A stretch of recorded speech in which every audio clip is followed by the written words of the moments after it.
is your goal as in PornHub to help people go out of the porn industry? Oh, no, a lot of people are very happy with their jobs. And I said, so what are you talking about? How the hell does somebody become a porn star at 18 years old?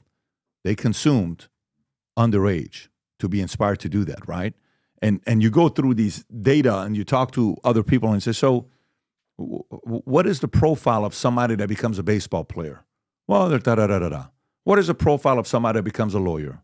What is the profile of somebody that becomes a dentist?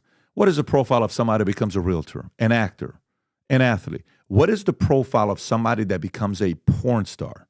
What is that profile? What percentage of that is broken homes, where kids are forced to find a way, and you go look up some of the statistics on, percentages on what kids are going through, on how they get introduced to this business. As you're going through this search and the 2.33 million people that are messaging you, how many people have reached out to you that are former porn stars or former abusers that are saying, hey, my clips are still out there? How many of those people are reaching out to you? A lot. I mean, some of my most helpful allies in this fight have been those in the porn industry, or formerly in the porn industry, but in the porn industry. I mean, talk about illegal content. It's not just child rape and trafficking. It's copyright violations, pirated content on these free sites. So, at one point I had several porn performers who were telling me they spent hours a day scouring PornHub and its sister tube sites, trying to find their own illegal content to try to take it down. In the course of doing that, they were coming across a whole bunch of child abuse and trafficking, and they were sending the links over. But, some of the greatest allies have actually been in the industry. And yeah, there's a lot of pain that goes on with a lot of people. I mean, a book I recently just read is by a porn producer named Vic Legina, and he has a book called Filthy. Did you say Vic Legina? Vic Legina. You're not joking. I'm not joking. Trump would love that name, the way he says China. And it almost sounds like... Yeah. So this is not a joke. This is not a spoof. No, he actually was a producer and director for many, many years. And he wrote a book about his experience. And, one of the things that's really clear is that there is definitely a lot of trauma, and there's a lot of, history of prior abuse and all of those things that are in the professional studio-produced porn industry. Even some of the porn performers who actually were in the studio-produced content are suing PornHub. There's a porn star named Phoenix Marie that's currently suing for tens of millions of dollars. She's suing ILO and the parent company of PornHub for her own exploitation. So it's not a secret that happens. But the work that we're doing is to help those who are not in that professionally studio-produced content, although they're welcome to come forward for help if they've been abused too. But I think to your point of, children who are witnessing this, it's not just that they might aspire to the porn industry someday. I think probably more concerning than that is the fact that 8-year-olds, as their sex education, as their introduction to sex, could actually witness a real sexual crime on PornHub as their introduction to sexuality. They could witness a real rape. They could witness abuse. There's a study done by the British Journal of Criminology, and they looked at over 100,000 of the videos that are on the home pages of these free tube sites, and they found that 1 in 8 of every of those videos shows violence and non-consent. So that is what children are viewing when PornHub allows free access to these sites by anybody with no restriction, with no safeguarding. So I say that children are abused in front of the screen and children are abused behind the screen. And I think both need to be protected. What do you see as the pattern of people who get into the porn industry? Do you see, Rob, can you actually ask this question? Let's do this. Let's ask ChatGPT and let's see what it says. If you go in ChatGPT and ask the question, what causes someone to get into the porn industry? I'm actually curious to know what the answer is going to be. And so financial motivation, okay, I see that everywhere. Personal choice and agency, sexual freedom and empowerment, right. Influence of environment, makes sense. Mm-hmm. Psychological, emotional factors, self-esteem of being validated. Trauma, vulnerability. In certain cases, some individuals have history of abuse. Trauma might be susceptible to entertaining industry, coping, exploitation, rebellion, and escapism. Okay. Recruitment and opportunity. Socioeconomic and educational barriers. Makes sense. Online accessibility.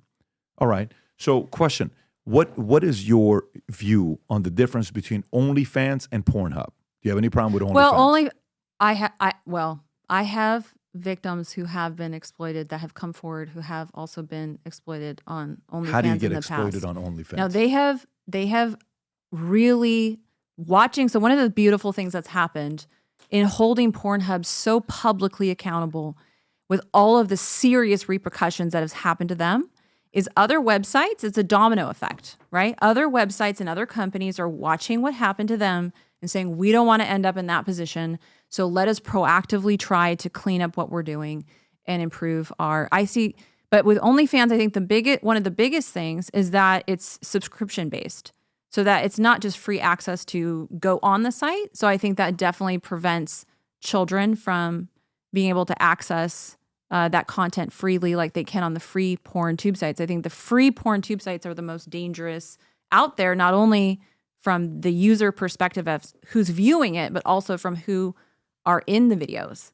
You're going to think I'm crazy when I tell you this, but the last 13 and a half years, I've been working on my first fiction book to write, ever. Fiction book to write. And while I finished this book a year ago, I got the strangest phone call about one of the characters in the book where the guy wanted to meet with me and he read the book. And afterwards is like, wait a minute, am I the villain in the book? This is a story about a character named Asher, who is half Armenian, half Assyrian, whose father was involved in the Iranian Revolution, linked to Savak, working with the Shah, that they escape and he gets recruited to a secret society. When you go to the secret society, it's been around for a couple thousand years. They've developed some of the craziest leaders of all time. And they test you. There's unique tests that they have at this society where they test to see your emotional mental toughness. One of the tests that they have is very rigorous. It's purely mental. Of course, there's a physical one, but one is mental and emotional. If you're Armenian, if you're Syrian, if you're Persian, this is a book you're going to be reading and saying, holy moly, this is the kind of stuff you talk about in here? Yes. If you're somebody that's fascinated by history,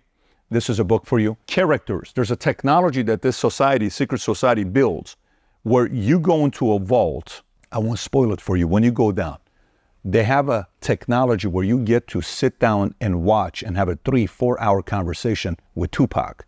You can set up a debate between Karl Marx and Ayn Rand. Karl Marx is in the book, who wrote Communist Manifesto. Ayn Rand, who wrote Atlas Shrugged, is in the book. Marilyn Monroe explains the concept of seduction and sex in the book. When you read the book, it's about development of the next leaders in the world and how they do it and how they've been doing it for many years. And it's also about how to prevent the end of civilization and how this organization goes about doing it. So I've never written a parenting book before, but if I ever wrote a parenting book, this is the closest thing to it because it's all mindset, a lot of crazy stories. Again, 13 and a half years. Trust me, I told myself I will not publish this book until I sell my insurance company and I'm fully disconnected from it, where it's no longer my responsibility 100%. When you read this, if you're a creative person, if you like fiction books, if you enjoyed Atlas Shrugged, or if you enjoy Divergent, if you like books like that, I think you're gonna enjoy reading this book. It's the creative side. Business books is very easy. Here's how you do it. Here's how this how it works.